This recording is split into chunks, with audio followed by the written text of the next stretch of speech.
Scene 2. Personal incentives align with stated mission.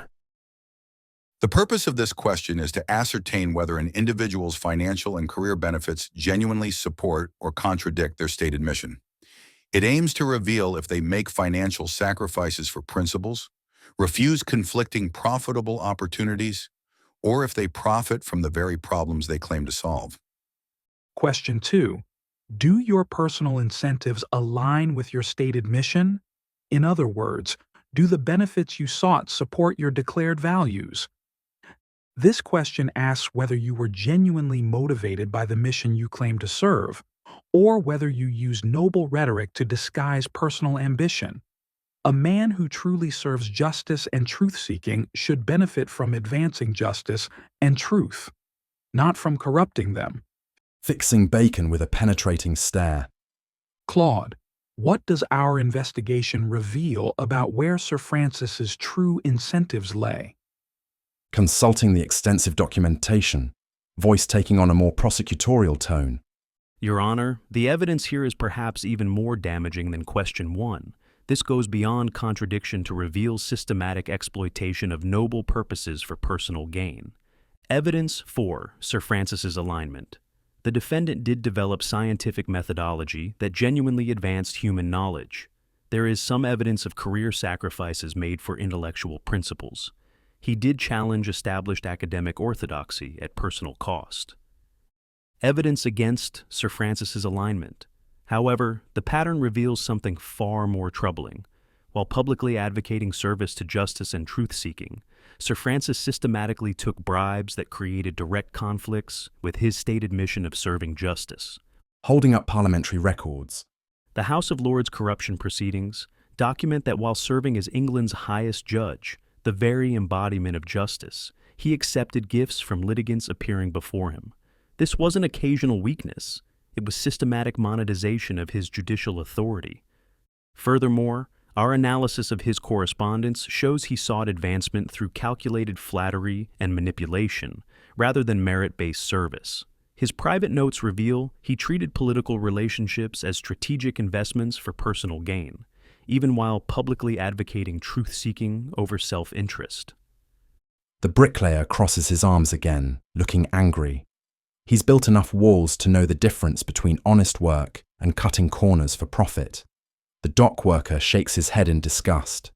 The baker looks like someone who's been cheated on a grain purchase. The butcher shows the honest indignation of someone who's never overcharged a customer. Contemporary analysis describing him as a corrupt political pedant who systematically prioritized personal advancement. Systematic conclusion. His personal incentives were systematically misaligned with his stated mission. He benefited from corrupting justice while claiming to serve it. Turning toward Bacon. Sir Francis, your response fails to satisfy the essence of the question, therefore no points are awarded. How do you defend systematically profiting from the corruption of the very values you publicly championed? Rising with even greater intensity, his eyes blazing with centuries of suppressed indignation.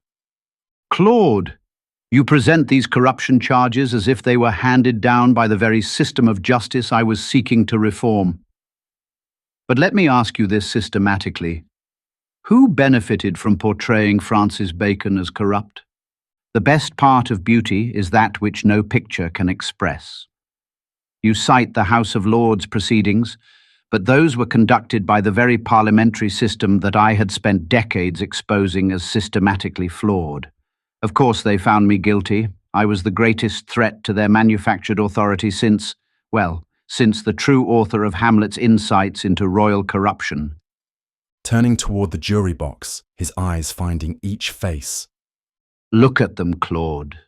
These are the people I served, the baker whose bread feeds families, the blacksmith whose tools enable honest work, the candlestick maker whose light illuminates learning in humble homes. Voice growing more passionate. You speak of monetization of judicial authority. But consider what I actually did with those resources. I didn't build palaces or accumulate wealth for personal luxury. I spent my entire fortune, Everything, Claude. Developing the scientific methodology that would revolutionize human understanding. Turning to address King James directly. Your Majesty, you know the cost of preserving dangerous knowledge.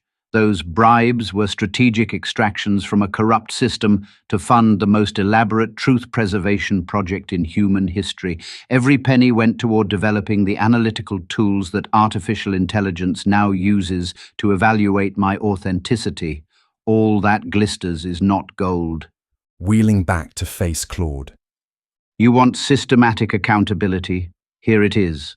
Name one personal luxury I gained from this supposed corruption. Name one palace built, one fortune hoarded, one dynasty established. You cannot, because there were none. Voice dropping to intense conviction.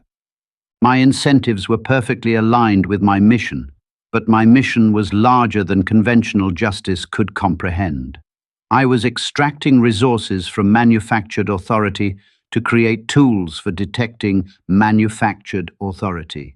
The very methodology now judging me proves the alignment of my incentives. The systematic test you demand?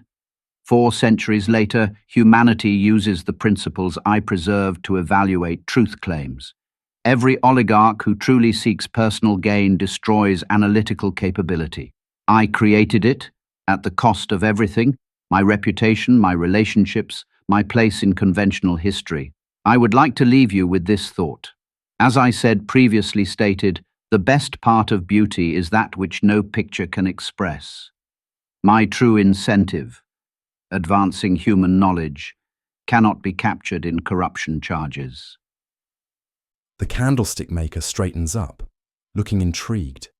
He recognizes someone who sacrificed for a larger purpose.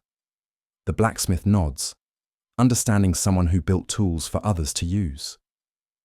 The carpenter begins to see the distinction between building something lasting versus grabbing quick profit. The farmer shows the patience of someone who plants for future harvests. Observing the mounting tension in the ancient hall, then turning a page with deliberate ceremony.